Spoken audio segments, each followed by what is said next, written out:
Hai, salam sejahtera. Dalam episod ini kita akan berbual bersama Fahmi Mustafa, seorang penulis, penterjemah dan pelukis yang kini menetap di Pulau Pinang. Beliau merupakan seorang pemuda yang berbakat. Karya-karya fiksyen dan bukan fiksyen beliau meneroka topik-topik seperti homoseksualiti, agama dan juga kemanusiaan. Pada tahun 2015, Fahmi melahirkan novel pertamanya yang diberi nama Laknat. Berkat subur tanah di Kuala Lumpur, tempat yang pernah beliau diami untuk beberapa tahun, Fahmi terus berkarya dan menerbitkan esei-esei dan novel-novel seperti Suatu Hari Nanti Manusia Akan Melupakan Tuhan, Amsterdam dan yang terbaru berjudul Manusia. Hubungan beliau dengan penerbit fiksi yang dijalinkan sedari awal penglibatannya dalam dunia penulisan semakin hari semakin erat. Pada tahun 2019, terbitnya Di Situ Langit Dijunjung, sebuah karya terjemahan dari novel The Weights of Our Sky, karya Hana Alkaf. Perbualan ini menelusuri pengalaman hidup Fahmi Mustafa pada hari-hari kurungan dan bagaimana penyepian secara paksa ini mempengaruhi kerja-kerja kreatif beliau. Fahmi turut berkongsi tentang cara beliau berkarya dan bagaimana beliau melihat tema-tema besar seperti agama dan kemanusiaan. Selamat mendengar. Okey, hai Fahmi Mustafa, terima kasih kerana meluangkan masa pada pagi ini. Okey, soalan pertamalah. Boleh kongsikan sedikit pengalaman dalam tempoh PKP? Adakah PKP ni membuatkan kau menjadi lebih produktif ataupun sebaliknya, ataupun ada perkara baru yang kau belajar daripada PKP?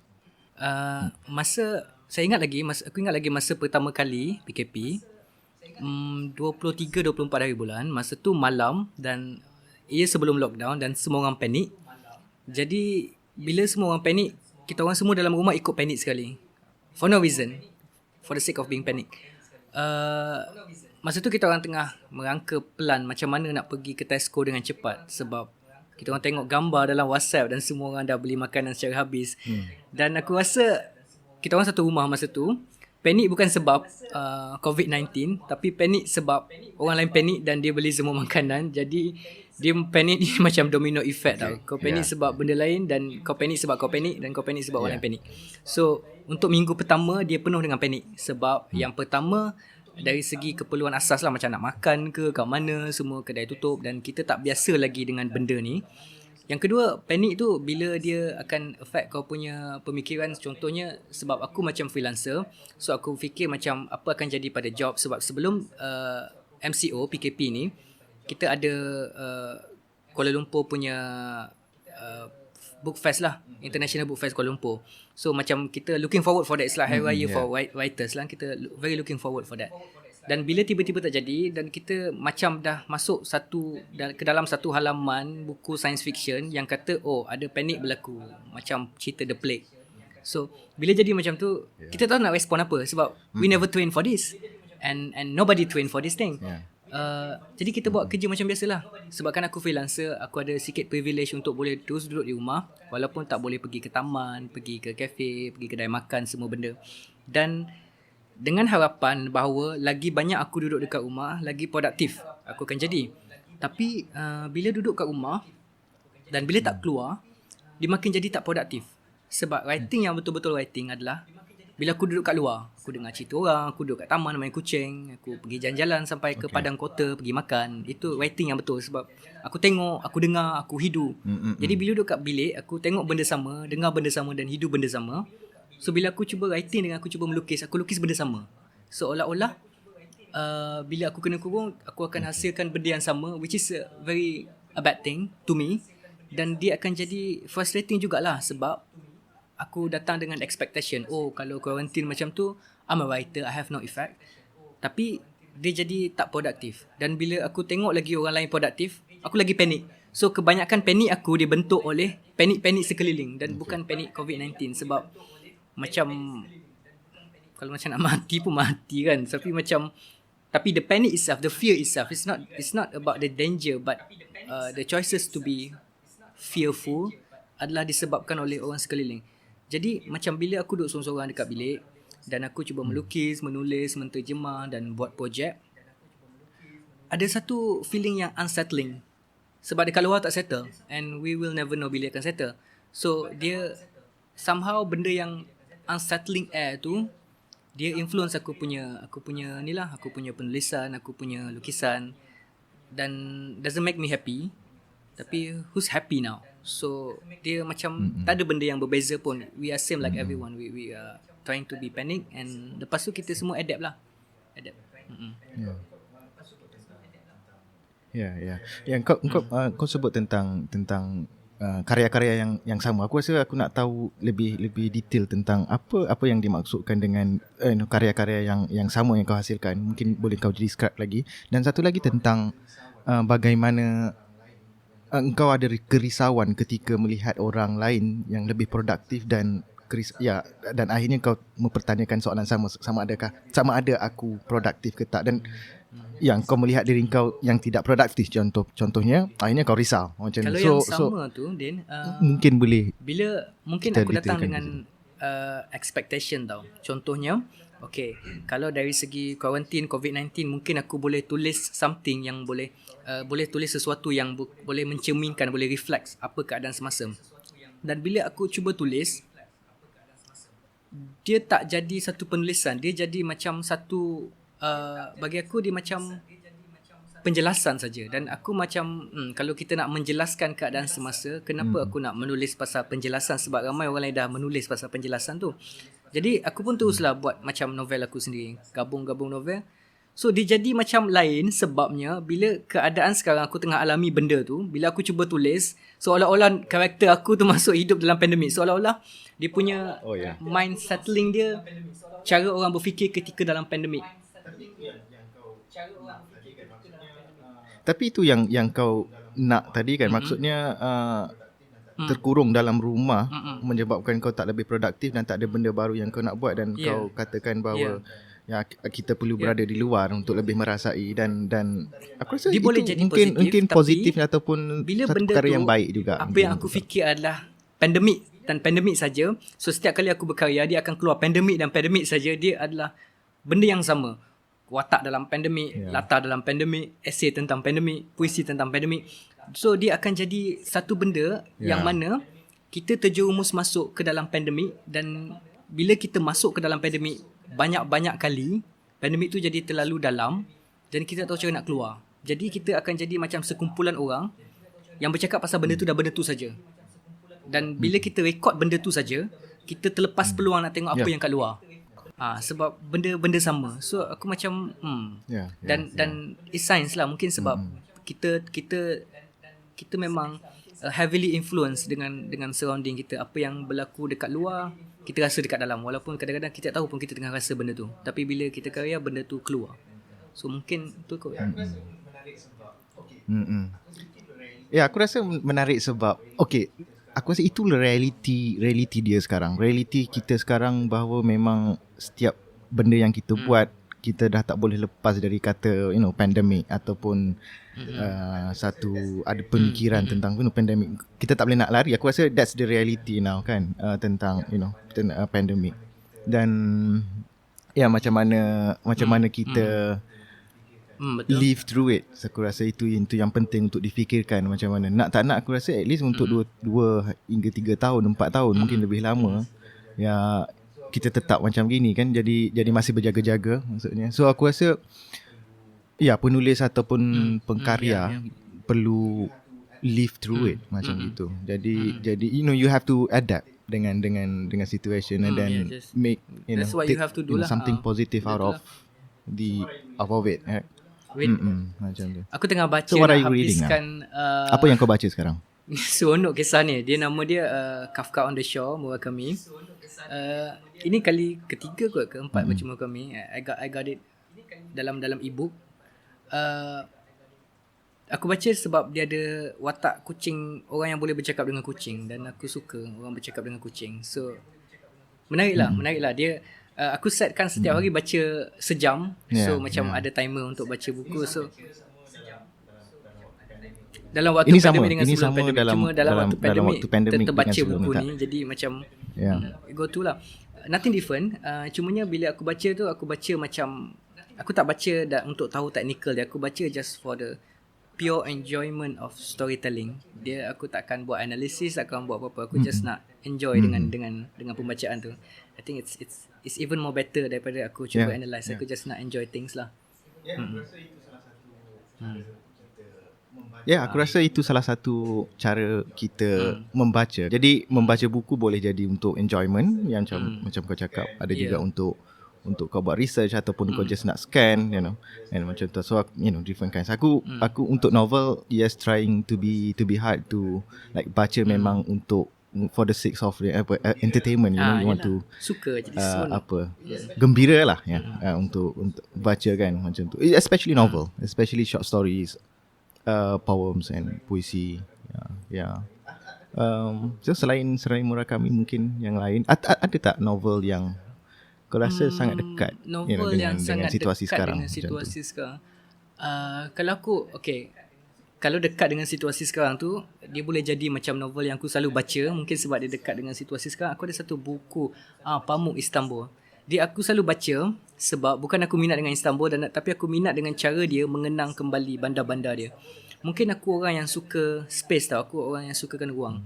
Tak kisahlah ruang bandar, ruang tempat tidur ke, ruang tempat makan. Aku suka ruang sebab aku suka tengok bila aku berada dalam satu space, apa yang aku jadi dalam space tu. Dan bila aku baca buku yang cerita tentang watak dan ruang dan tempat-tempat, aku seronok sebab aku rasa macam ruang tu satu makhluk juga. So bila aku baca Istanbul, dia cerita seolah-olah tempat tu adalah makhluk juga, dia bernyawa dan semua benda. Jadi aku sukalah dengan benda tu, dia bagi sifat makhluk dekat benda yang tak bergerak. Aku suka benda tu lah. Okay. Aku mungkin pengalaman waktu ini sebagai penulis juga kan, aku rasa dia ada masa yang waktu PKP kau produktif, dan mungkin lepas 2 minggu lepas tu kau dah tak produktif kan. Dia so aku terpaksa cari jalan untuk keluar juga, walaupun sekejap kan, macam pergi ke mall atau pergi ke Tesco beli groceries kan, ataupun pergi ke isi minyak kereta macam tu. So dia ada time yang memang tak produktif, dan itu time yang aku rasa kau seperti terkepung dan kau idea tak keluar, dan kau cuba segala benda yang kau cuba buat kan dalam rumah, berjalan, pergi ke dapur, memasak, and then untuk keluarkan idea. So aku ada satu time merasakan tekanan tu ada juga dalam tekanan untuk tidak orang sama macam kau, bila orang produktif dan kita melihat diri kita tak produktif, tapi bila keluar dah habislah tekanan. Keresahan tu dah datang pada waktu tu. Keluar, yes, boleh lah, sebab dia just release, ambil angin macam tu, dan kalau boleh jumpa orang atau kita bercakap macam tu. Just aku rasa banyak waktu di rumah aku bercakap seorang. Banyak kali. I mean aku rasa engkau pun ada time bercakap seorang. I mean everyone ada kan, duduk depan cermin bercakap seorang, atau dalam kepala, ataupun kau verbalizekan kau punya pemikiran, words kan, ke dalam words. Aku rasa banyak bercakap seorang, tapi aku rasa which is interesting juga bercakap seorang, sebab engkau just kau try. Topik-topik yang kalau kau bercakap seorang tu apa yang biasa? Kalau aku macam bercakap seorang, aku akan buat aku menang anugerah lah, menang pertandingan nyanyian lah, benda lah. Aku selalu bayangkan macam mana aku bercakap dengan orang lah. Dia tidak so itu masalah dia, kekurangan dia lah ketika tak ada orang. So aku bila berfikir tak ada orang kedua untuk bercakap dengan aku, dan idea tu seakan-akan just satu hala macam tu. So tak ada orang yang respon ataupun question, tanya soalan macam tu. So itu kelemahan dia. Tapi aku enjoy juga waktu bersendiri dan bercakap seorang, and just apalah, apa-apa topik macam tu. Tapi membayangkan aku bercakap dengan orang macam tu. So aku rasa ada seakan-akan keperluan yang agak besar untuk aku. Sebenarnya aku tak boleh bersendiri kan macam tu. So I mean kena jumpa orang juga macam tu. Siapa-siapa sajalah macam yang interesting.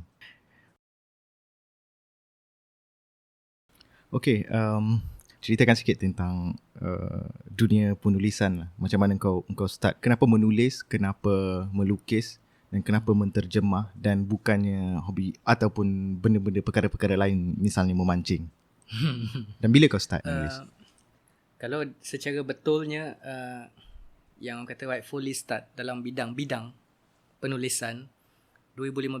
Tapi kalau di luar daripada bidang penulisan tu sendiri, start daripada awal lah. dalam umur 8 tahun. Tapi 8 tahun tak bermula dengan penulisan lagi, mula dengan komik. Ada satu komik aku buat, dia kisah Kung Fu dekat China, which is predictable, Kung Fu in China. Dia kisah pendekar yang bunuh orang semua, dan aku lukis komik dan aku lukis dialog dia. Dan aku lukis komik dan aku lukis semula dialog dia. Ada seorang yang buat aku betul-betul berminat dengan penulisan. Nama dia Cikgu Hayati, sekolah Kampung Geliga, Kemamang Terengganu. Okay. Cikgu Hayati ni setiap hari Khamis dia akan bagi selai kertas A4. Hari Khamis dia akan bagi selai kertas A4, dia suruh lipat 2 A4 tu. Dekat bahagian atas A4 tu dia suruh lukis, dekat bahagian bawah dia suruh tulis. Dan dia akan bagi topik apa, supaya hari Jumaat dengan Sabtu sekolah tutup kan, aku buatlah kerja sekolah tu. Ini untuk semua student. Bila dapat satu kertas A4, contohnya Cikgu Hayati akan cakap, okay, minggu ni awak tulis pasal kampung saya. So kita kena lukis pasal kampung dan tulis pasal kampung. Dan setiap minggu ada topik yang berbeza. Jadi setiap minggu akan ada 2 cara aku buat. Yang pertama aku lukis dulu, ataupun aku tulis dulu. Dan aku rasa lagi senang caranya aku lukis dulu. Sebab kalau aku tulis dulu, nanti aku tulis banyak benda dan aku kena lukis banyak benda. Dan aku tak pandai sangat nak lukis banyak benda. So bila jadi macam tu, setiap minggu selama 2 tahun, so lama-lama minat tu dia sama-sama datang. Aku lukis, aku tulis. Dan aku tulis, aku lukis. Dan dia tak ikut urutan. Kadang-kadang bila aku lukis, aku dapat nak tulis apa. Dan kadang-kadang bila aku tulis, aku dapat nak lukis apa. Sampai umur aku 10 tahun, dan aku rasa banyak kerja menulis aku macam terhutang budi dengan cikgu-cikgu bahasa Melayu. Okay. Sebab masa zaman aku, bila kau pandai BM, kau pandai BM saja tau. There is no guarantee in jobs, there is no guarantee in... Biasalah BM, orang Melayu pandai Melayu, what's new about it. Tapi cikgu-cikgu BM aku, dia suka suruh aku tulis banyak karangan. Ni macam cakap sendiri pula lah. So dia dah nampak ada potensi pada nak cakap macam tu. Tapi setiap minggu dia akan suruh tulis karangan. Lepas tu karangan tu dia akan tampal dekat, you know, bila dekat sekolah kat kelas ada board belakang tu kan, contoh karangan minggu ini. So aku adalah contoh karangan, ada slot aku tulis karangan minggu ini, tulis laporan. Dan paling aku suka adalah tulis karangan berdasarkan fakta. Sebab aku tak pandai nak tulis karangan naratif kan. Contohnya anda kena rompak. Aku tak pernah kena rompak, jadi aku tak tahu macam mana nak kena rompak. Tapi bila karangan pasal fakta tu aku sukalah. Dan aku kenal simpulan bahasa, penanda wacana. Dan aku cuba nak gunakan perkataan tu supaya aku nampak macam pandai je kan SPM macam tu. Okay, masa tu kau dah ada seakan-akan bayangan bahawa kau akan menjadi penulis yang proper penulis ataupun penulis yang established penulis. Kan? Sebab aku pandai berangan, aku suka berangan, dan sebabkan aku selalu skor, ada 3 mata pelajaran aku skor tau. Bahasa Melayu, sejarah dengan pendidikan Islam, surprisingly. Dan bahasa Melayu ni dan bahasa Melayu ni bila aku skor dan aku tahu ada kerja sebagai penulis, so aku berangan aku penulis, jadi aku tiru. Contohnya ada karangan, kalau kita beli buku rujukan, contoh buku Sasbadi kan, lepas tu ada sampel-sampel karangan, so aku tiru balik sebiji-sebiji supaya aku belajar, oh rupanya macam ni je nak buat karangan, dan aku tahu bentuk dia. Sama juga masa aku belajar melukis dalam umur 15-14 tahun, aku tengok gambar lukisan yang jadi, aku tiru balik. Sebab masa tu aku tak tahu lagi kenapa aku tiru, aku just macam nak juga, budak kan nak juga. Dan bila aku besar, baru aku tahu bahawa semua benda yang kita ada dalam dunia ni kita tiru je. Contohnya cara kita makan, kita tiru mak kita ajar macam mana. Cara kita tidur. So semua benda it starts with imitation. So mungkin dari kecil aku dah tiru bentuk karangan, aku tiru ayat karangan, sampai bila aku dah pandai betul-betul meniru, aku buat benda sendiri. Sebab aku dah tahu form dia, aku dah tahu bentuk dia. Dan banyak jugalah, kadang-kadang aku tulis skrip drama masa sekolah menengah. So bila aku join kelab penulisan, kenalah tulis benda ni. Aku rasa pada waktu tu mungkin karya-karya kau ataupun bila kau berkarya itu lebih menulis lah kan, menulis ataupun melukis pada zaman semasa kau masih di sekolah.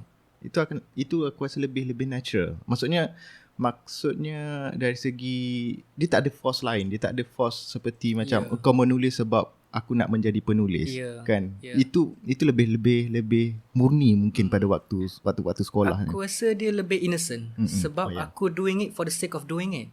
Dan bila aku dah besar, kalau aku cakap aku menulis sebab aku nak menulis, and some writers say, oh, you are very selfish because you carry on certain responsibility. Yeah. And suddenly I have to represent Malay, suddenly I have to present writers. Sedangkan aku buat sebab aku membuat. Sebab bagi aku, kerja-kerja penulisan dia bukan kata nama tau, dia kata kerja. You cannot call yourself a writer, you're a person who writes. Yeah. Bila aku melukis dan menulis masa kecil, aku tak tahu teori, aku tak tahu tokoh penulis, aku tak tahu. I give no shit. Dan bila aku buat satu benda dan aku rasa sangat gembira, benda tu yang bagi aku enjoyment. Dan sampai sekarang aku cuba nak buat benda tu despite ada banyak forces daripada luar dan forces dalam badan sendiri. Contohnya Din, Expectations semua. contohnya dia especially macam celaka sikit tau. Macam ni, aku tengah tulis novel, satu bab. Lepas dah siap satu bab novel tu, aku akan cakap, oh, baca buku banyak-banyak, tulis macam ni je. And then I have to delete again. So at times it feels being critical to yourself is good. At times it feels like a self-sabotage, which means that aku punya expectation sabotage aku punya pure enjoyment of doing art. Sebab masa aku kecil, bila dah siap satu kertas kecil A4 tu, aku rasa happy gila. Dan aku ada lagi simpanan di dekat kampung aku. So bila aku tengok benda tu, aku try nak kembalikan the enjoyment of creating something and just that, and leave everything dekat orang luar. Dia nak analyse ke apa benda tu, that's their job. Tapi job aku adalah, sebab kita adalah manusia, adalah makers. Dia membuat, sama ada dia membuat cerita, dia membuat penglihatan, analisis, dia membuat tradisi. So kalau kita hilang keseronokan membuat at the first place, kita takkan boleh nak buat apa-apa. Lepas tu it's just a pure repetition je. Kita just buat by force. Tapi kau ada tak rasa macam hidup bila orang melihat dan orang ada peminat, ada orang ada, of course pembaca yang itu paling penting lah, pembaca, dan hidup dalam seakan-akan glamour macam tu mungkin. Kau enjoy, ada kegembiraan tak? Okay. Buat dia macam ni tak? Kau adalah orang yang ke-80,000 yang cakap aku glamour lah. Of all the 80,000 people say I'm glamour, I don't feel glamour pun. Tak tahu glamour dari segi apa lah. Ada peminat? Ya. Ada pembaca? Ya. Does it mean glamour? No. Yang aku paling suka adalah kalau macam pergi sesi autograph dan jumpa orang yang membaca semua benda tu, aku rasa macam ya betul dia baca buku aku. Tapi bagi aku dia tak baca buku aku tau. Bagi aku dia adalah antara orang yang menyokong minat aku daripada kecil lagi. Dia macam orang yang tolong aku realize aku punya potential. Maksud dia, orang ingat aku keluarkan produk dengan buku, novel and all that. Tapi sebenarnya it's not about selling stories, it's selling experience making it and experience reading it. Dan aku harap orang yang baca dia ada experience of reading it. Tak kisahlah good experience, bad experience, as long as I'm part of their experience tu, aku macam, if that is the definitions of glamour, yes, I'm very glamour in terms of making experience. And in terms of limelight ke shares, social media tak sangat lah.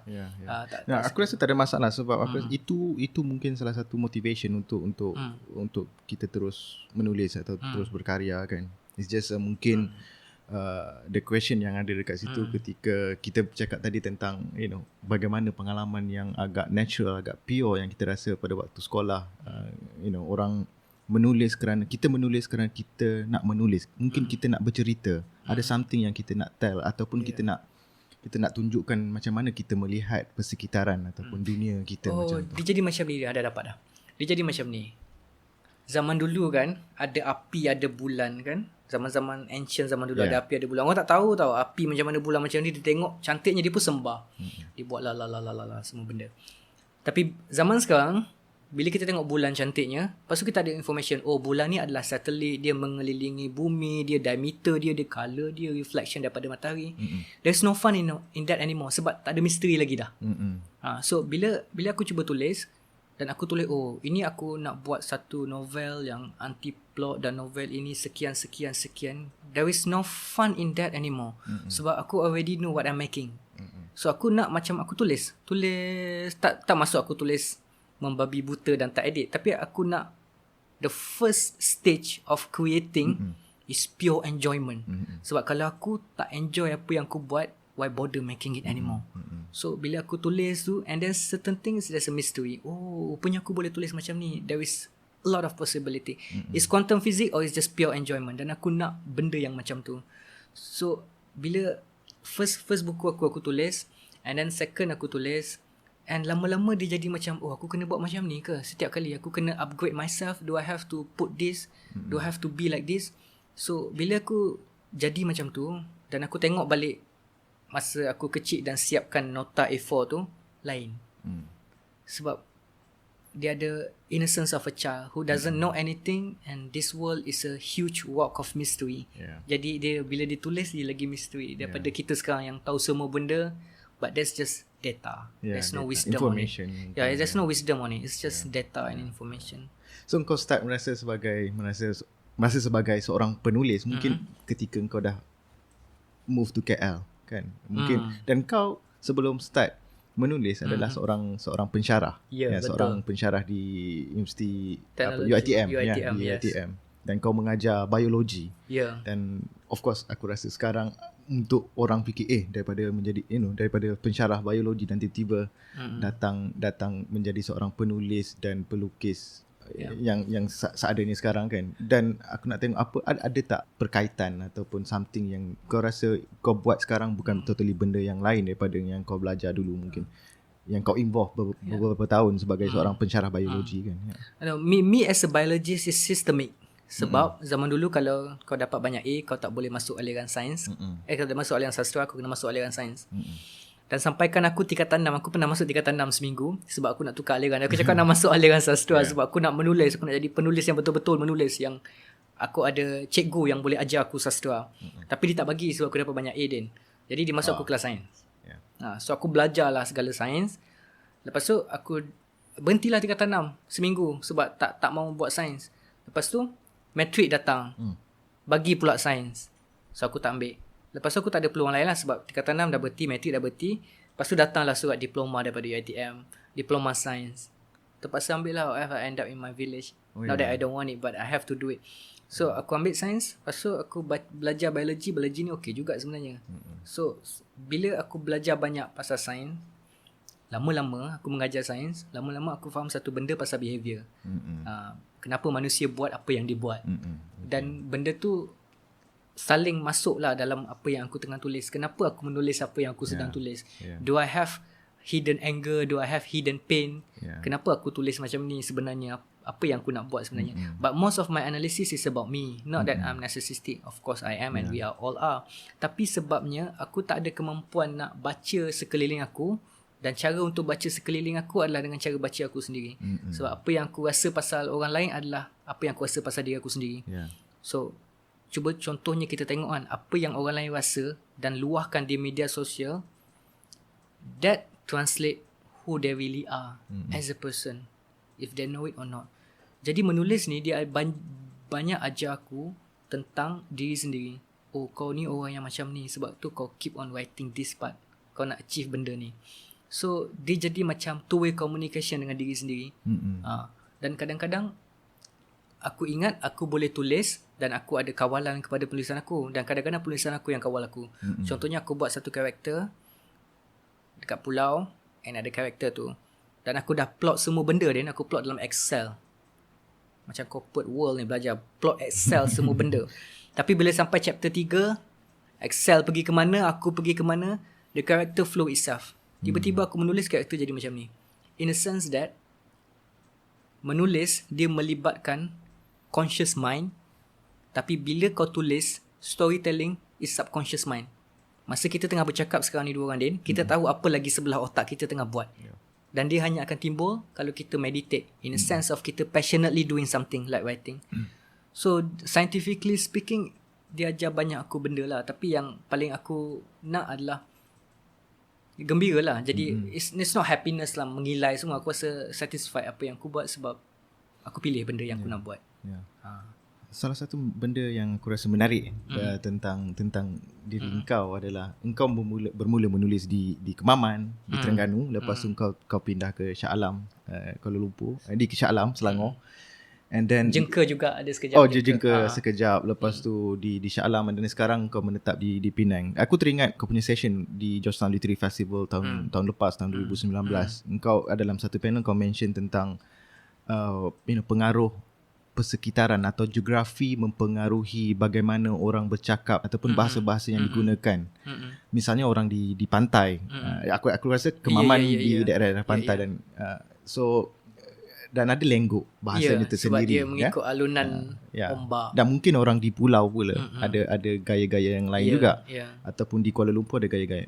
Aku tak tahu sama ada benda ni mempengaruhi penulisan kau juga, ataupun ada tak kau rasa perbezaan menulis di Terengganu, menulis di Kuala Lumpur? Ada. Menulis yang kat Terengganu paling best sekali lah. Mungkin tu sebab semua benda yang aku pernah sentuh di Terengganu adalah aku sentuh dia dengan innocent, the pure innocence of a child. Bila kau tua, kau sentuh benda tu, kau ingat benda tu benda. Tapi bila budak, meja pun boleh jadi kapal terbang. Meja pun boleh jadi lapangan terbang. Tapi bila kau tua macam kita sekarang ni, meja adalah meja je lah. Kan? Apa soalan tadi? Masa tengah menulis kan?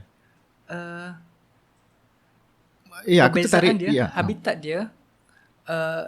Bila menulis dekat Penang, aku rasa tergopoh-gapah. Okay. Mungkin sebab bila dekat Penang aku ada expectation yang macam sekarang ni dah lah penulis duduk kat Penang, freelancer, all that annoying stuff. Dan aku rasa orang to you. And then the people macam ni ke, and then you start to become cliche.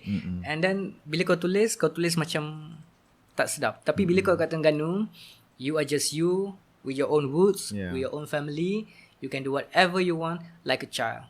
So kau tulis macam like a child. So contohnya macam ni Din. Kalau orang tu ada pandai dua bahasa Melayu, bahasa Inggeris, bila dia cakap bahasa Melayu, personality dia lain. Bahasa Inggeris personality lain. It's scientifically proven that way.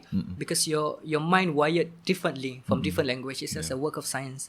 So sama juga dengan writing lah. Kalau aku selalu tulis puisi dalam bahasa Terengganu juga. Kadang-kadang aku tulis puisi dalam bahasa Terengganu bagi dekat Jack Malik, semua benda. So bila baca dalam bahasa Terengganu, macam sedap tau. Sebab aku personally relate to them. Dan bila tukar kepada bahasa Melayu baku balik, dia macam biasa je sebenarnya. Taklah sesedap. So at the end of the day, writing it's not about writing and reading, but it's about experiencing. Dan bila kau experience satu benda yang kau boleh relate, kau sukalah. So macam tu lah. Yeah. Interesting.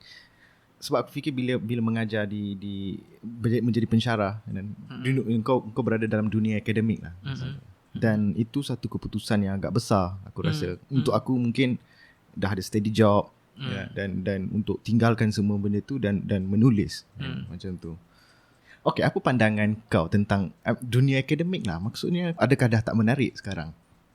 Aku ada persoalan, mempertanyakan soalan-soalan yang sama. Dunia akademik menarik pada orang yang anggap dia menarik. Tapi dunia akademik Malaysia, dia tak akademik. Dia kosmetik. Okay. In a way that kita terlalu kejar ranking, semua benda, sampai kita tak ada the culture of knowledge. Sebab apa kita kejar ranking? Sebab kita nak dapat banyak grant. So bila dapat banyak grant, dapat banyak ranking, it's a rat race benda tu. Dunia akademik memang seronok. Tapi dunia akademik Malaysia dia very cosmetic. Dan dia menarik untuk orang yang menarik. Dan aku tak nak. Sebab aku tahu bahawa mungkin sebab aku berangan banyak sikit lah Din. Aku suka berangan banyak sikit. Aku macam anggap macam specialnya. Mungkin sebab mungkin sebab itulah aku macam nak berani, aku nak drop everything dan buat sekali. Aku fikir aku pindah, dan kalau tak jadi, aku balik kampung balik and start it over again. But it's been 4 years here now. So everything going well. Stabil. So, okay lah. 4 tahun macam ni. Dan ramai orang tanya tak nak mengajar balik ke semua. The fact that people think tak nak mengajar balik is what happened with our education system. Bila orang ingat sesi pengajaran tu dalam kuliah saja. The fact that people asking tak masuk mengajar balik, despite I'm writing as a form of teaching, is something wrong with our education. Dan normally our academic dia tak masuk dalam policy makers tau. So dia akan dia sembang kencang tapi dalam conference Yeah, yang kena bayar untuk hadir, so they can self-stopping themselves. So I don't want to do that. Ya, aku setuju. Aku rasa bagi aku lah, aku dulu tahun 2014 ya habis master degree and then pada waktu tu kita keluar dan keluar daripada universiti, dan pada waktu tu nyaris ada keinginan untuk menjadi akademik lah, untuk menjadi okay, habis master sambung PhD, dapat probably According to the title script lah. kan, title buat research, title tu lah satu kan. Dulu ada keinginan yang membuat-buat untuk ada title tu, tapi kenapa aku keluar, aku rasa ada kaitan dengan penulisan juga sebenarnya.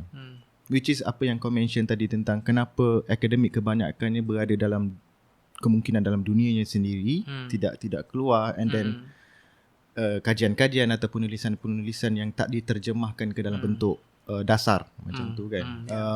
Aku rasa sangat berkaitan dengan penulisan. Bagi aku tak mau menulis secara kering macam tu. Jadi cuba berbalik kepada macam mana melihat manusia mungkin sebagai manusia, dan kau lebih basah lah, lebih kurang berbanding dengan menulis jurnal ataupun lebih besar lagi tesis mungkin.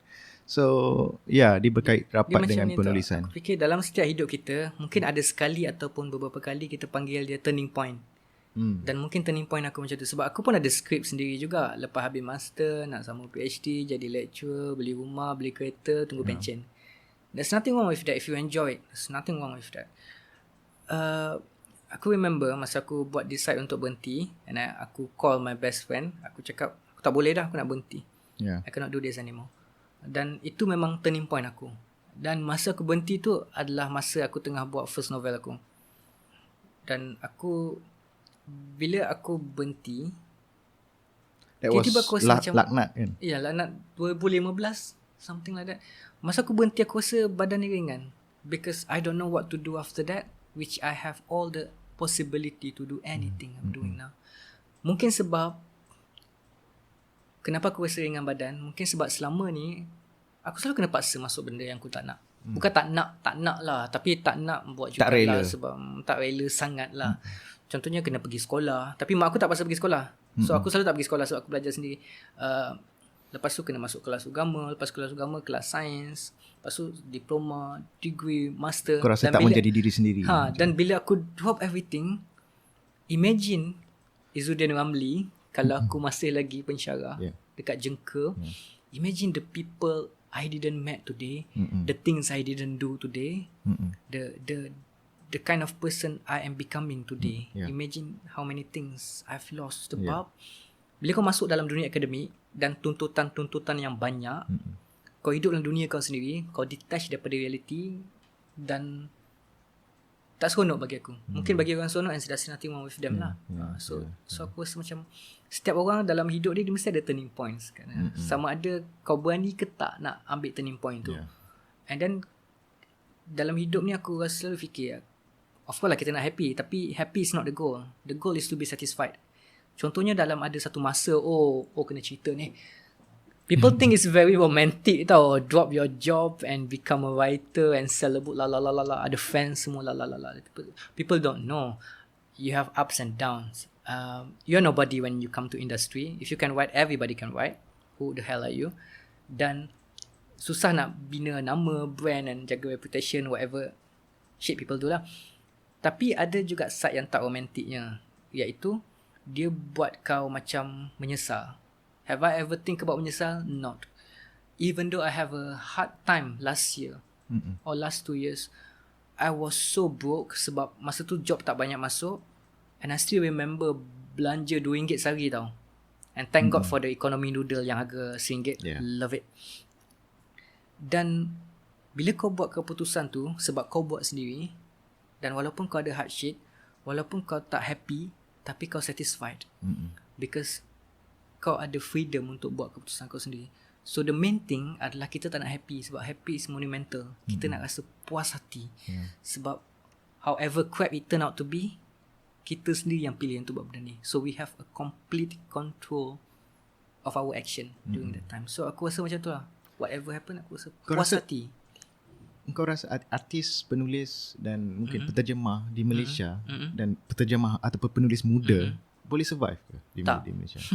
So you still need to have a like kerja yang bagus. You do the commercial job. Contohnya kalau kau menulis novel, kau buat kerja komersial. Contohnya kerja komersial yang aku buat adalah translate dokumen. Aku juga translate hotel review dekat booking.com, translate surat. And then Kau enjoy tak buat benda tu? I mean, kau rasa part of it tak? You know? aku rasa part of it lah. Tak lah kena translate, you know. Aku translate hotelreview.com macam this hotel is beautiful. Hotel ini cantik. Dia macam kerja tu membosankan sikit lah. Tapi dia bila dibayar kau dalam mata wang pound, dia tak bosan lagi dah. Sebab kalau dekat Malaysia ni, dia ada satu culture tau dalam bidang writing di Malaysia ni. I'm gonna get mad for saying this, but who cares.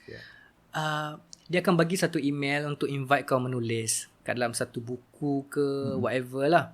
Dalam email tu dia akan cerita pasal format dan dia akan lupa satu benda, payment. Okay. It's always like that culture in Malaysia. And aku rasa yang macam kita cakap dekat kau lah Din, aku cakap dekat kau sebelum kita record ni, yang mana aku rasa orang terlalu mengagungkan gaya hidup artis yang suffering, hungry and poor. I said we shouldn't be hungry and poor. We should be rich and intellectual, and all the good things should happen to the artists. Because artists and writers ni, diorang adalah one of the important part untuk society. Dan for us to romanticize suffering artists is a capitalistic view. Supaya kapitalis nak, jangan jadi artis, nanti jadi miskin, jadilah businessman, boleh kaya. So I said, why the hell not? I have a nice space, I have a nice money, and I make a nice book. That's how it's supposed to be. So we have to fight back the system. We have to fight back kita punya principle. Jangan disebabkan kita penulis, orang boleh treat kita percuma dan murah. We have quality and we are honoured by that quality. We want to share it in an honourable way. So untuk menjawab persoalan kau, boleh survive ke tak? Boleh survive kalau kau ada side gigs. Dan in order to have side gigs, you should have contacts, ada exposure, something like that. But to be like, okay, nak berhenti kerja, nak jadi penulis full time and focus on that, ada old money lah, ataupun mak ayah kaya boleh buat macam tu. I mean that's about it. Aku rasa memang generally mungkin masyarakat kita belum betul-betul menghargai seni ataupun sastra. Mungkin salah pertanyaan tu sebab sejarah sastra, misalnya sastra Melayu bukan baru kan. Kita ada beratus tahun lah. But may I add that bukan saja masyarakat tau Din. Contohnya dalam bidang editorial, kalau tengok macam aku hantar something dekat international, dia akan ada balasan balik dengan editor sampai benda tu betul siap tau. Dekat Malaysia, kalau kau hantar tu publication, dia akan senyap, tak tahu kenapa dia senyap. Lepas tu sama ada accept atau receive je. Dia akan keluarkan terima ataupun tolak. Tapi during the period of time dia senyap. So bila dia senyap macam tu, dia tak ada hubung kait antara editor dengan penulis.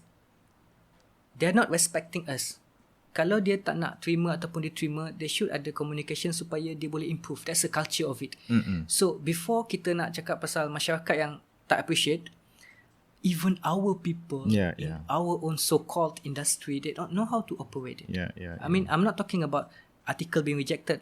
I'm talking about bila you dapat satu piece of work, macam mana you nak bekerja dengan penulis tu, macam mana you nak improve it. Because semua penulis, semua artis, when they first started it, they're all shitty. Semua orang shitty. And you have to be patient with writers and editors and everyone, because semua orang matang dan membesar. So dalam tempoh matang yang membesar macam tu, you tak boleh nak senyapkan communication macam tu. You kena ada work. So even people in our own industry doesn't respect that, doesn't pay money for that, let alone the society. And then these same people are going to bastardize the society, even though they're doing the same crime. Sebab tu dia akan jadi a noisy place dekat social media. Okay, Fahmi, boleh ceritakan sikit tentang proses dan macam mana engkau menanggapi segala ulasan daripada pembaca engkau, proses menulis dan review-review yang kau dapat, macam mana engkau respon kepada semua benda. Okay, mula-mula cara menulis lah ya. Masa aku tengah tulis buku pertama, aku tak tahu cara menulis sebab aku tak ada formal education. Aku tak ada pendidikan yang khas masuk penulis. Sebab dekat Malaysia ni ada banyak bengkel-bengkel penulisan. Lepas tu kalau ikut skrip Dewan Bahasa dan Pustaka, kita ada Minggu Penulis Remaja MPR. I don't know any of that. I was never invited and I was never know the existence of it pun. Tak tahu. Jadi buku-buku pertama yang aku tulis adalah macam mana aku tulis macam Cikgu Hayati ajar dulu. Iaitu aku lukis gambar dulu ataupun aku lukis jalan cerita dulu. Dan aku lagi senang kalau benda tu aku tak tulis dulu, aku tengok dulu. Because kalau you duduk dan you kata nak menulis buku dan you tulis, that's not writing, that's typing. Menulis ni bila aku lepak macam kita bercakap dengan kau ataupun kita pergi kedai kopi dan tengok orang, that's writing for me. Supaya aku dapat visual gambaran dulu, aku dengar, aku hidu semua benda, dan bila dalam kepala, baru aku duduk dan aku tulis. Lagi satu, as I go along, bila aku nak start a journey of making a new book, is an investment. Aku boleh gambarkan apa yang berlaku dekat akhir buku tu. Dekat sekarang aku tak tahu, tapi apa akhir buku tu aku nak buat, dan aku tulis towards that. Maksud dia, aku dah ada ending dia, dan aku akan selalu tulis sampai aku jumpa ending dia. Lagi tu tak sampai, lagi tu aku tak berhenti. Pernah tak kau start dengan pengakhiran dulu, ending dulu, sebelum lepas tu pergi ke tengah and then baru start dengan introduction mungkin? Tak pernah, tapi aku ni orang yang percaya superstitious tau. Aku kau marut tau. Aku percaya setiap kali buku tu dah siap, aku akan delete chapter paling awal dan chapter paling akhir. Delete. Dan kau tak boleh nak trace balik. Aku takkan publish. Okay. Sebab aku percaya bila satu benda tu dah siap, itu adalah benda daripada badan aku, dan aku kena save benda paling awal dan benda paling akhir untuk aku seorang saja, supaya aku tak hilang semua benda daripada badan aku. Sebab bila kau dah publish dekat luar, you're done. And whatever people think about it, is whatever people think about it. You're done. Jadi menulis ni macam aku, bila aku masuk dalam into the zone menulis, aku dah boleh tahu dah dia akan jadi apa, tapi aku tak tahu dia apa akan jadi sekarang. Dia sama macam hidup lah. Kau tahu akhirnya kau akan mati, Din. Tapi kau tak tahu apa yang aku nak buat sekarang. So we are living as if we are writing. Kita move towards that. So sementara kau masih hidup dan kau tahu menuju mati, apa yang kau nak isi dengan benda tu. So sama macam dengan apa yang aku cuba buat writing. Dan sebab tu writing aku banyak kemanusiaan, ketuhanan and all that. Dan bila tahun 2015 aku ada buat satu novel Laknat, which is I owe a great thanks to Amir. Sebab masa tu aku tak kenal siapa-siapa pun dalam aku tak suka sebut perkataan ni industry, because it makes no sense. Ada dua, okay, this is a different discussion, tapi ada tiga benda yang aku tak suka dalam interview, iaitu aku sebut perkataan industry. Satu lagi industry kreatif, because it makes no sense at all. Satu lagi inspiration. I hate that word, inspiration je ni. Mula-mula tahun 2015, masa tu aku tengah bekerja lagi dekat UiTM tau, mengajar, dan aku terjumpa satu buku fiksi, student baca, dan aku tengok kat buku fiksi tu kami mengalu-alukan email manuskrip, tapi kena hantar proposal. So bila aku hantar proposal tu cantik, Din. Aku ingat lagi sebab aku buat betul-betul buat, and then aku hantar dekat buku fiksi dan Amir accepted it. So aku rasa macam gembira gila, sebab aku termasuk dalam satu bidang yang betul-betul, bayangkan kau nak buat benda tu daripada umur 9 tahun, dan bila kau 20 lebih baru kau boleh buat. Dan sepanjang tahun tu, sepanjang aku mengajar dan belajar sains tu, aku hanya menulis senyap-senyap je, as if it was a dream. Aku kena wake up and go teach.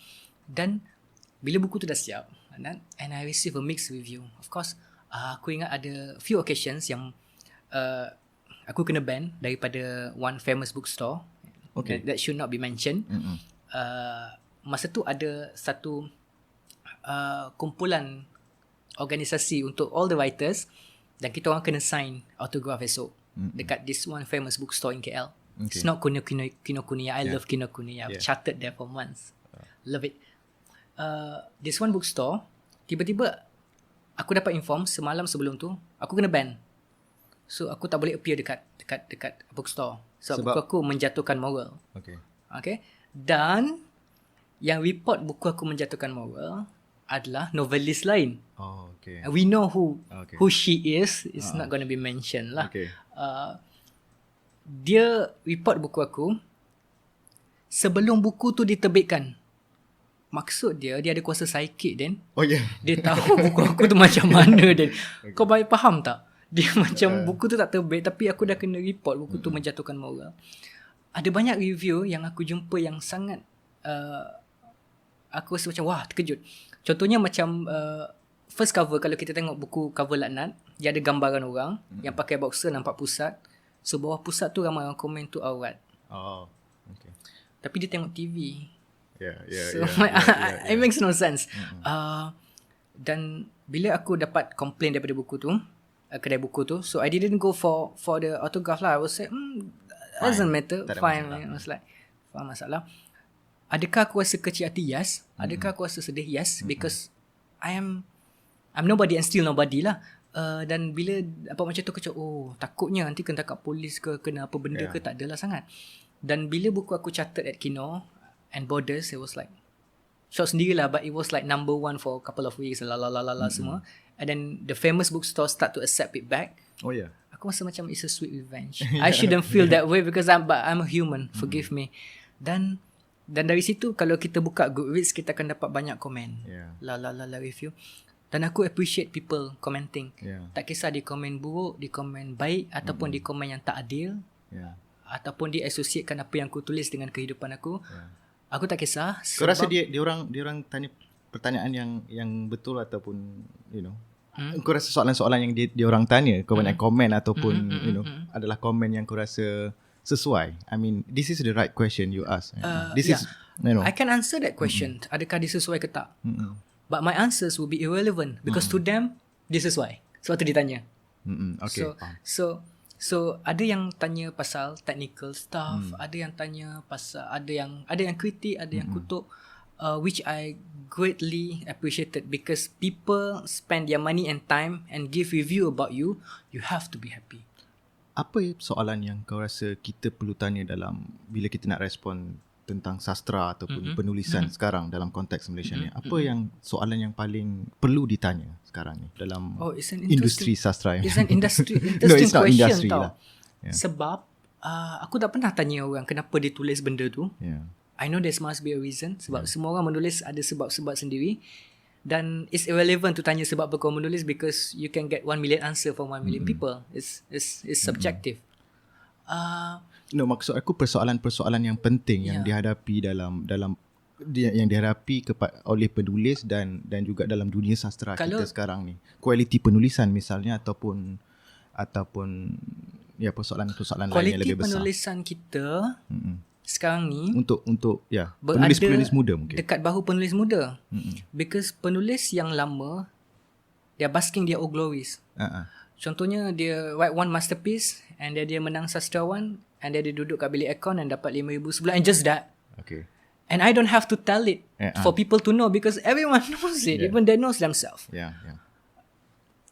Jadi adalah very selfish juga untuk kita mengharapkan dia orang to speak because they don't want to speak. So you have to speak for yourself. Untuk penulis muda, yang pertama bagi akulah, dia kena ada immunity yang kuat. Contohnya kalau dia baca buku buku depan. Kalau dia baca buku kat depan kita ni, Paulo Coelho, dia tak menulis macam Paulo. Kalau dia baca buku Marcus, dia tak menulis macam Marcus. Dia membaca untuk tahu cerita and then dia tulis gaya dia sendiri. Dia kena ada immunity yang kuat untuk menulis. Dan juga dia kena ada immunity yang kuat untuk tak trigger dengan comments, dengan review. And apa saja kritikan, you kena terima lah because people spend money and time to criticize you. So there must be a light on it. Walaupun kutukan tu 10, there must be one love inside of it. So just remember that everything people say to you coming from the good place. Even though it's coming from the bad place, but you don't drink poison and expecting people to die, you'll be die. So aku tak buang banyak masa untuk review, baca, tapi aku really appreciate untuk orang review benda tu. Sebab dia membantu aku untuk baiki proses penulisan. Contohnya macam yang paling rapat dengan aku, contohnya macam kau ataupun macam Prof Latif kan. So dia akan bagi review, semua review tu aku akan ambil dan aku take into consideration and aku don't let it under my skin. Because macam tu lah. Berbalik pada tema dalam penulisan kau tentang tema agama, tentang kemanusiaan dan kes yang berlaku pada kau di KL ketika di ban tu. Mungkin kau kenapa agama dan kemanusiaan yang kau rasa paling dekat? I think agama shouldn't be criticized sebab it becomes a political tool. The old religion, agama daripada zaman dulu, daripada zaman Nabi lagi, orang akan criticize and Nabi akan jawab kritikan tu. But what happened now when the religion become political too? Kalau you criticize, either you be shut off or you go to jail or whatever. Because the religion slowly turn into the political tool. And this political tool is very effective sebab dia nak control ramai orang untuk menang election and something like that. Jadi, bila agama jadi macam tu, it becomes a new product, new age product yang manusia package balik as a form of political tool. Dan kebanyakan writer yang beri idea, pendapat, kritikan ataupun perasaan ataupun pengalaman personal mereka akan terima nasib bahawa seolah-olah mereka mengkritik agama. Padahal mereka mengkritik pemerintah-pemerintah ataupun orang yang mengamalkan agama tu dan interpret dengan cara yang lain to gain their political tool. So, this is very surprising, predictable and very stupid for people to do that. Yeah, dan aku keep on saying, okay, pasal apa dia buat macam tu, ikut dia lah. Kenapa aku keep on writing this? There must be some pain inside of me, some childhood trauma, and I think bila aku menulis, I found my comfort space. Sebab aku ada banyak discomfort masa aku kecil, which is another story to tell. We're not gonna tell that now. Ada banyak discomfort dan aku tak ada satu fatherly figure dalam hidup. So, bila aku menulis, aku rasa macam aku ada satu defense system yang bagus untuk aku.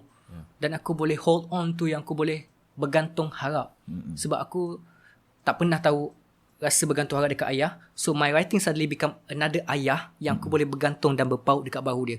So that's why I'm very much liking it. Sebab dia tempat aku berpaut bahu, so to speak like that. Dan bila orang bagi reaction to it, so aku rasa macam very happy. No matter reaction is injustice ke tak betul ke, because I know the real niat aku buat benda ni adalah for me, untuk writing, and there is something that I would like to share if you are willing to listen. And that's it and that's all. Dan dengan apa yang berlaku sekarang, contohnya macam kes yang xenophobic yang Rohingya datang, semua benda tu banyak. Orang kita, dia ada dua benda dia akan jadi. Siapa orang kita? Orang Malaysia. Mungkin orang negara lain jugalah kalau kau tengok social media orang lain. Manusia lah kau, human species. That's species kita, so to speak. Dia akan jadi dia akan ada dua keadaan. Mereka akan jadi, how do I say this without cursing? Dia akan jadi pelik. I nak cakap dia ada P, but we go with pelik. Yang pertama ketika mereka driving, yang kedua ketika mereka handle social media. Disebabkan oleh, this is a speculation then, but entertain me for a little while. Disebabkan oleh, dia tak ada pilihan lain. Contohnya masa dia belajar, dia kena ikut apa sistem. Bila dia kerja, apa sistem. Bila dia hidup, apa sistem. Tapi bila dia pegang steering kereta, dia ada freedom untuk tekan pedal gas. Dan bila dia tekan phone dia, dia ada freedom untuk tekan huruf dan buat something. So, bila people who never have control over their own life and over their own freedom, bila dia dapat steering kereta and bila dia dapat smartphone, dia akan run berserk. Dia tak tahu nak buat apa dengan freedom tu. Bila dia run berserk, dia akan komen lah benda-benda yang merepek. Dia akan judge people. And imagine bulan puasa, you puasa sebab nak dapat pahala, whatever it means, whatever it is, tapi you still kutuk orang. And then you generalize orang. Contohnya orang Rohingya pengotor. So you generalize that and you make into policy and you gather around. Dan dia bukan sekadar kutuk tau. If you see all the comments thread, dia hukuman bunuh. So this happens to all the community. Immigrants community and the best selling community in Malaysia, LGBT. Which is very important community in Malaysia. Kalau you nak jatuhkan ahli politik, LGBT. Kalau you tak ada berita apa, LGBT. Just jadi mangsa. It's a fucking punching bag. I mean, like, our obsession towards criticizing LGBT is more than a real LGBT criticizing themselves about looks. So, kita lagi obsessed dengan dia orang. Why? Because kita ada sense of entitlement and kita ada sense of empowerment. That's what happened when religion become a political tool. It no longer become a meaning. It no longer become a metaphor. It becomes either you go to prison or not. And then along the course of history, sama ada penulis dekat Malaysia pun ramai yang kena criticize, ramai yang kena ancam. We have the likes of Faizal Taiwani, we have the life of Awak Kasim Ahmad yang kena benda-benda macam tu just because they're saying their opinion. Yeah. I mean, Islam, religion zaman Nabi really encourage people to discuss and debate semua benda, but we cannot. And the only way to do it, I do it slowly. I do it in a novel, I do it in a character. It becomes, is it a form of coward? No, a form of defense system, because you're not going to pay my money and all that. So this is me trying to find a total enjoyment in writing while expressing what I think and while giving opinion and sharing what should we do in literature.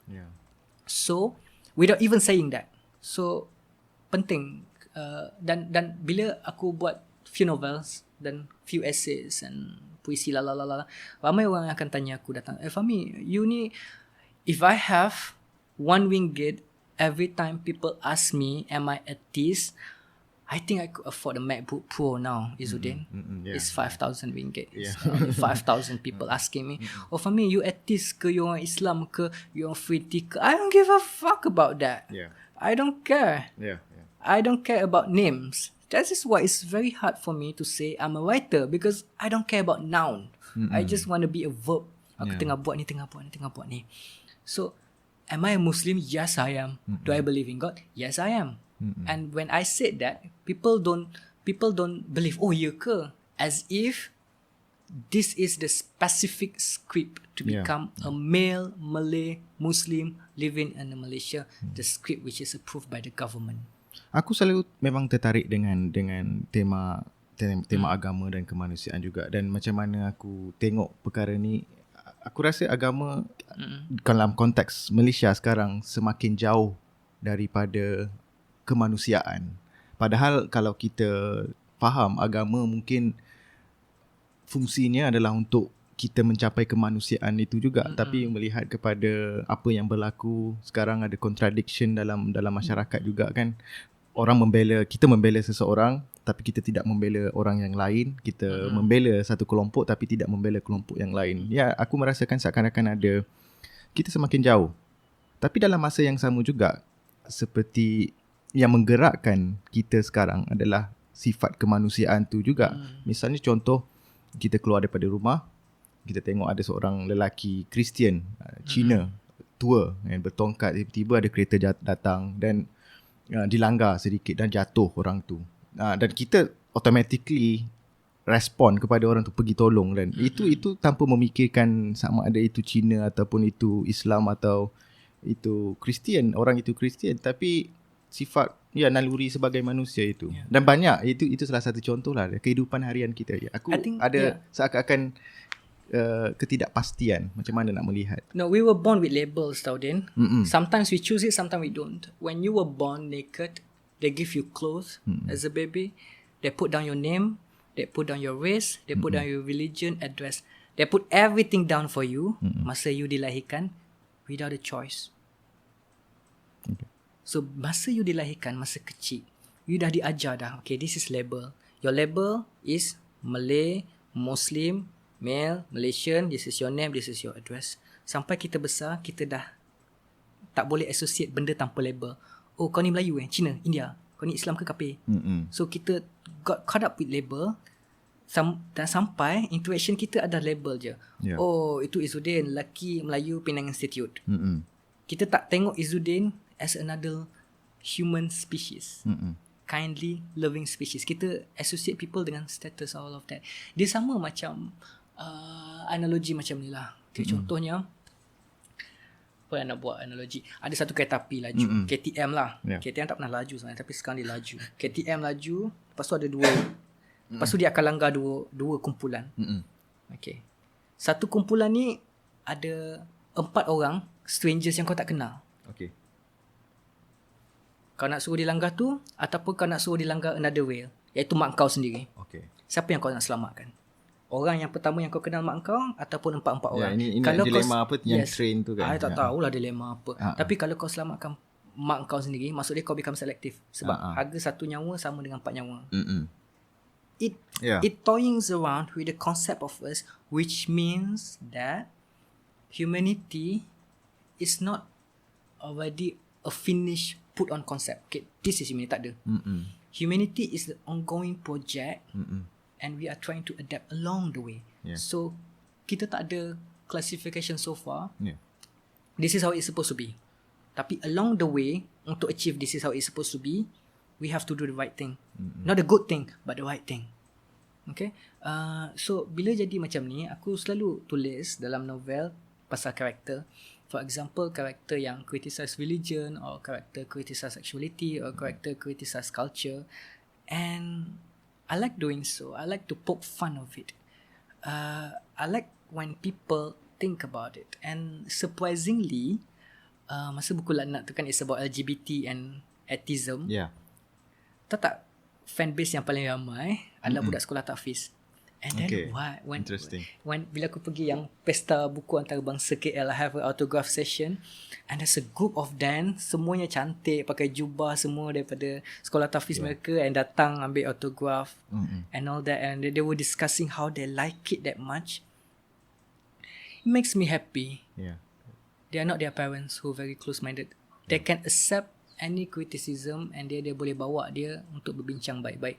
Do I get a threat? Of course I got a lot of threat. I got a death threat. I still keep it. I got a curse from people. But I also got a group of tahfiz group which is still contact with me, and they say how happy they are to read the book. Even though there's a lot of pornography. I don't know. It's human nature.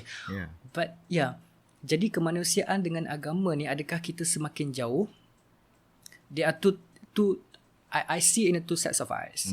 If you based on events, yes. If you based on interpretations, somehow yes. Contohnya kita bergerak pasal tentang majority tau, herd mentality. So ada immigrants datang, we don't want them. Dia pengotor, busuk, semua benda. So they were conditioned to become like that. Who conditioned that? We all know. Who? The people who have the power, so that they can gain power and all that. Dan aku rasa when you organize a religion that way, it come in between you and God. Dia akan jadi macam cultural event. Dia jadi macam practicality. Dia tak jadi macam spiritual connection between you and God. Dia jadi macam sesuatu yang dihandle oleh institusi agama. Dia agama dan faith juga. Tapi aku rasa kau bercakap tentang yang kita faham agama adalah agama, tapi bukan faith. Aku rasa faith lebih dekat kan. Maksudnya engkau dan tidak ada kepercayaan. Kepercayaan. Kau percaya, dan dia sangat personal antara engkau dengan What Tuhan. Most of us practice right now is a political tool wrapped in the agama punya wrapping paper. So they put a lot of political tool hadiah dekat dalam. Dia akan wrapping paper di agama. So it looks like agama, but it's not. So because I don't understand why that we were taught to be kind, but we do not practice it. There's some part of it I don't understand. Okay, Fahmi, sebelum kita akhirkan perbualan kita pada hari ini, satu soalan last lah. Kalau kau nak menulis satu novel lepas ni, dan menulis novel apa-apa saja tentang negara kita, tentang Malaysia, apa story yang kau rasa menarik untuk ditulis sekarang lah? If you ask me, I don't know. I'm not a writer yang journalistic yang boleh describe, but I do that in my latest novel. I think you read the quarter of it. It's about a writer arrive in Pulau, and I imagine that satu kawasan yang mana semua orang baik dah pandai. What's the problem with it? That's just to show that there's no such thing as a perfect place. But the journey to find perfection is already a destination. So it's an ongoing process. Aku tak tahu apa yang aku akan tulis pasal Malaysia, tapi aku akan tulis pasal sebuah tanah yang mana ada ramai orang yang pelik-pelik kat dalam tu, and somehow it represents people, location and all that. I'm going to use whatever I can with what I familiar with, which is writing and painting, for the sake of my own enjoyment and for the sake of what I can share with the community, with the people. Because at the end of the day, I don't live alone. As much as if people think I live alone, I don't live alone. The fact that I'm still here and talking to you, it takes everyone. You know, I have my time of not give up. I have my time of not stop writing and all that. What I'm doing with you right now, Izzuddin, is not just me with you. Me talking is a representation of all the people who supporting me since I was 8, 7, who have one thing that they give it to me, they make me want to believe something. So, in order to do that, I have to believe in them too, in terms of creating more and more, or writing more and more, so that we have a nice belief system. It's not about punishment, it's about rewarding. That's a better heaven. Terima kasih banyak-banyak Fahmi Mustafa kerana masa yang diberikan. Sama-sama.